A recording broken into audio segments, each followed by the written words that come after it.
Have you ever wondered why there seems to be an unending conflict between Jews and Arabs? Why is there constant conflict even among Muslim countries? What if I told you that the blood being shed today in the Middle East has its origins in the pages of the Bible, tracing back thousands of years to a decision made by an elderly, childless couple in the middle of the desert? What the news does not show, and many don't even know, is that the true reason behind this conflict is not merely political or territorial. It concerns the spiritual, historical, and prophetic root of one of the oldest conflicts in human history. Today, we will reveal a rare and profound truth that may completely change your view of this complex struggle. Our story begins in ancient times when men still wandered between tents and deserts. God chose a man named Abram, promising him to become a great nation. This declaration carried enormous prophetic weight because Abram and his wife Sarai were both old and childless. God even changed his name to Abraham, meaning father of many nations. However, the fulfillment of God's promise seemed distant. His wife Sarai, now called Sarah, was barren. In that culture, infertility meant shame. Driven by pain and impatience, Sarah made a decision. Following the customs of the time, she gave her Egyptian servant Hagar to Abraham, hoping to have a child through her. This was an act of desperation, but it soon led to new troubles. Young and fertile, Hagar quickly became pregnant and began to despise her mistress. Sarah, in turn, was consumed by jealousy and insecurity and began to treat Hagar harshly. Feeling humiliated, Hagar fled alone into the desert, where her future seemed hopeless. Yet, at her darkest moment, an angel of the Lord met her by a spring of water.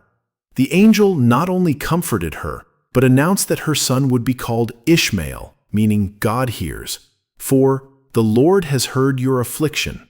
He also declared that Ishmael would be free, like a wild donkey, living in conflict with his brothers, and that he would become the father of a great nation. The desert, which seemed like her end, became the place where God gave her a future. Hagar returned to Abraham's household, carrying the promise for her son's future. When Ishmael was born, Abraham was 86 years old. He loved him, raised him, and for many years Ishmael was his only son. However, more significantly, an eternal covenant was at stake. When Abraham was almost 100, God spoke to him again, confirming that Sarah would also bear him a son named Isaac, who would be the heir of the covenant. Genesis 17:19. Yet, God also reaffirmed his blessing over Ishmael. As for Ishmael, I have heard you. I will surely bless him. I will make him into a great nation. Genesis 17:20. From the same father, two promises emerged, foreshadowing different destinies. Isaac would be the child of the covenant, while Ishmael would also be blessed, a father of princes. This initial division marks the spiritual origin point of a tension that would last for centuries. The bloodline was the same, but the paths outlined were distinct. Genesis describes Ishmael's character in a way that would forever mark his descendants. He will be a wild donkey of a man. His hand will be against everyone, and everyone's hand against him, and he will live in hostility toward all his brothers. Genesis 16:12. The wild donkey symbolizes untamed freedom and a fiercely independent spirit.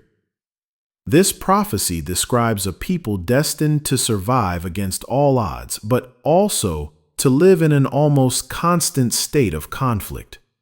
Today, many see this trait in the pride and resilience of Arab nations.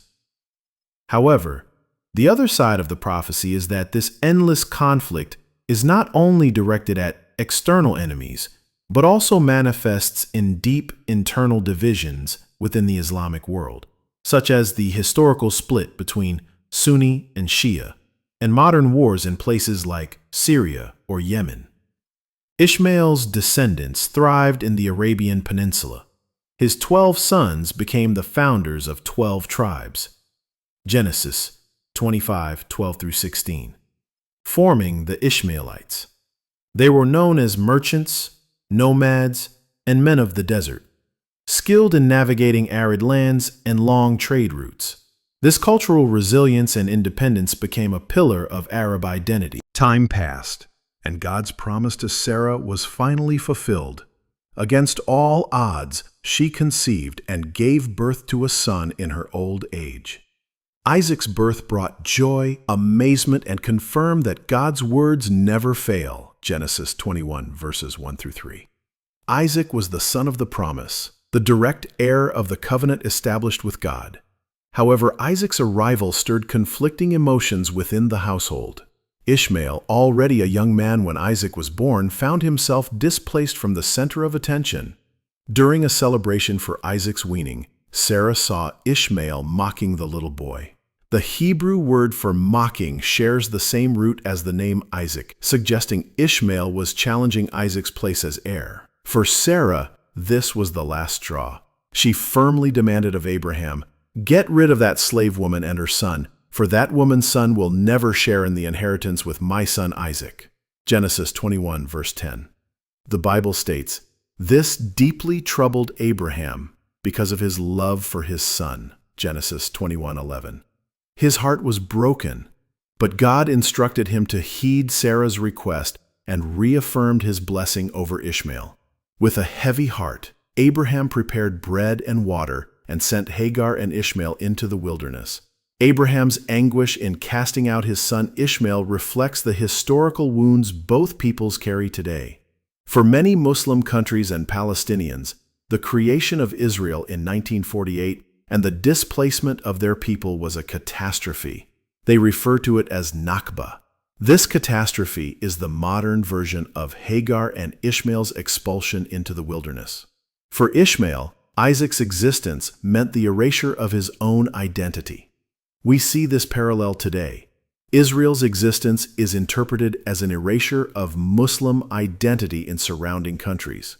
Sarah's demand that son cannot inherit alongside mine echoes in today's most radical speeches. This battle to determine which story is true has had real and violent consequences. Islam firmly asserts that earlier sacred texts, like the Jewish Torah, were altered over time. This is why the Quran presents itself as God's final and correct message. In the Bible, Abraham's greatest test of faith comes when God asks him to sacrifice his son Isaac, Genesis 22. This is a pivotal moment that seals the covenant. But in Islam, the story changes completely. Islamic tradition states that the son Abraham was going to sacrifice was not Isaac, but Ishmael. Why is this so important? Because being the son of the sacrifice makes you the most significant spiritual heir. By placing Ishmael in this role, Islam makes him the protagonist of the greatest act of faith, thereby shifting the spiritual inheritance through his lineage from which the Prophet Muhammad descends. This is a way of claiming that the true covenant inheritance belongs to them. Another central point of conflict is the ownership of Jerusalem's holy sites. The most sacred place for Jews, the Temple Mount, is the exact same location where two of Islam's most important mosques stand today. It's like seeing one history physically built on top of another. Controlling this site becomes a symbol of which religion is right. Directly beneath Jerusalem's golden dome of the rock lies the foundation stone. In Jewish tradition, this is the spiritual center of the world, where Adam was created, Abraham prepared to sacrifice Isaac, and Solomon's temple stood. In Islamic tradition, this very same rock is the spot from which Prophet Muhammad ascended to heaven during his night journey. It's the same physical place, the same rock, but with two contradictory stories. It's not one story layered upon another. It's two sacred texts colliding at a single point. The famous Western Wall, for Jews, is the closest place to pray at their ancient holy site. For Muslims, it is where Muhammad tethered his winged steed. This is why control of Jerusalem is so fiercely contested. They are not just fighting over territory, but for control of history itself. After World War II, the tragedy of the Holocaust fueled the urgent need for a Jewish homeland. In 1947, the UN approved the partition of Palestine into a Jewish state and an Arab state. On May 14, 1948, the State of Israel was declared. The next day, 5 Arab nations invaded the nascent state, launching the First Arab-Israeli War. Unexpectedly, Israel resisted and even expanded its territory beyond what the UN had granted. For the Arab world, this was the Nakba, the catastrophe, with over 700,000 Palestinians becoming refugees and their homes destroyed. Since then, new conflicts have erupted between Israel and Arab nations. 1956, 1967, 1973, with Jerusalem consistently at the center. In 1967, Israel captured East Jerusalem and declared the entire city its eternal and indivisible capital. For Jews, this was the fulfillment of an ancient promise. For Palestinians and the Islamic world, it was a desecration. Today, Jerusalem is considered by Israel as its capital, while Palestinians claim it as the capital of a future Palestinian state. The expansion of Jewish settlements in East Jerusalem, constant military presence, and restrictions on access to the Temple Mount all fuel resentment.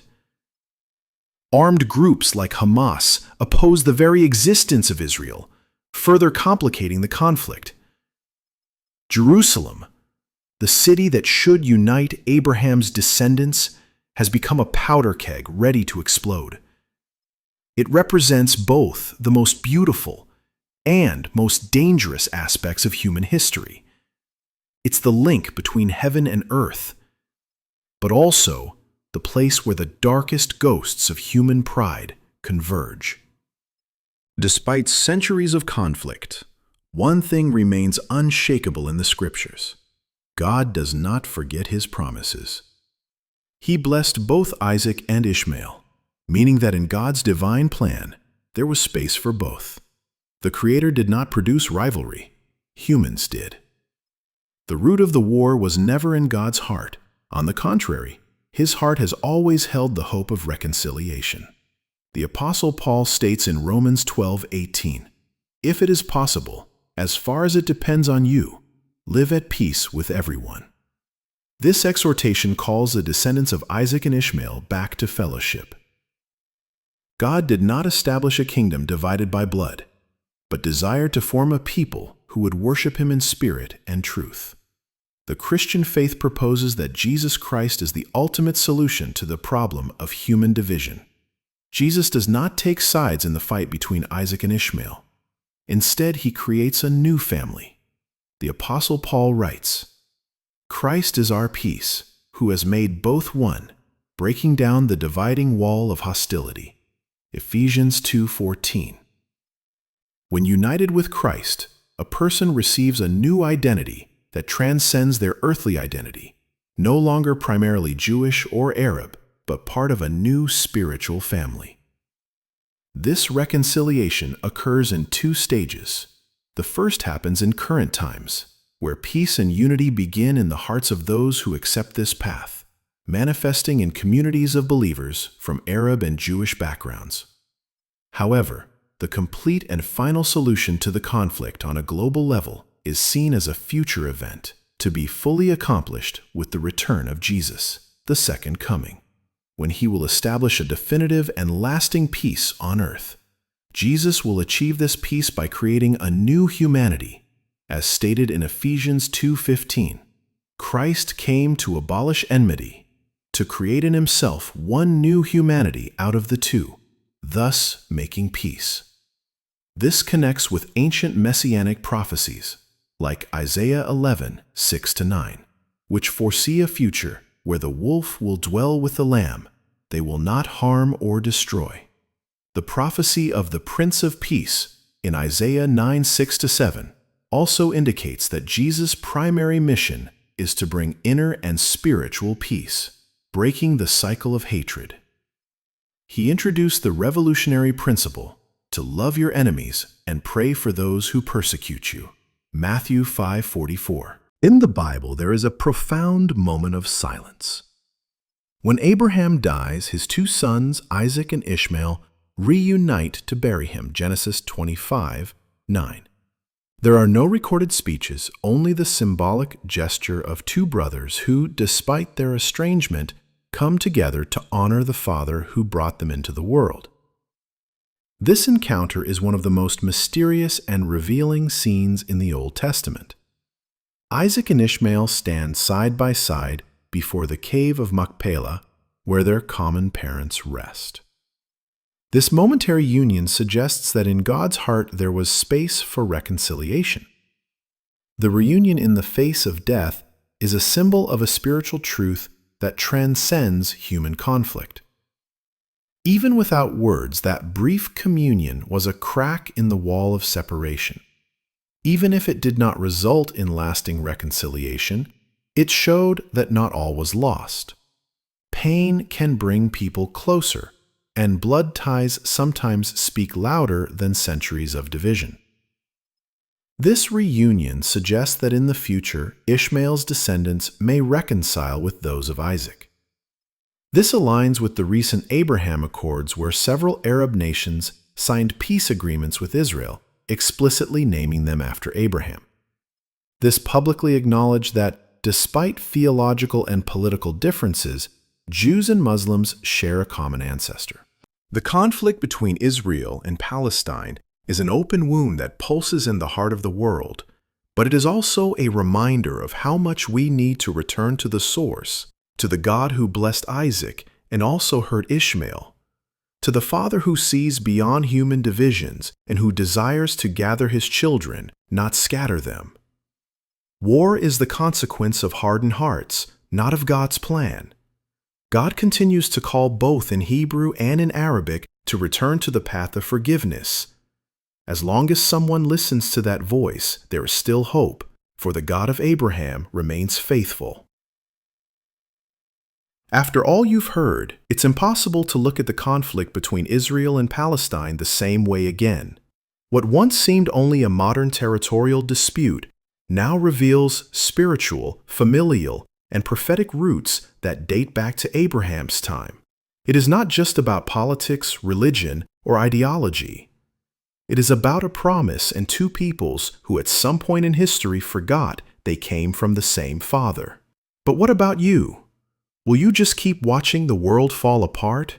Or will you begin to see the eyes of Isaac and Ishmael in those around you?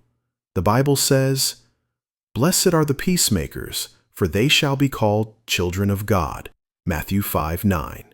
What has been your role? Are you building bridges or feeding walls? What does the story of these two brothers, so real, so human, teach you about forgiveness, reconciliation, and destiny? Share your honest opinion in the comments. Do you believe peace is still possible between Jews and Palestinians, or is this wound too far gone to heal?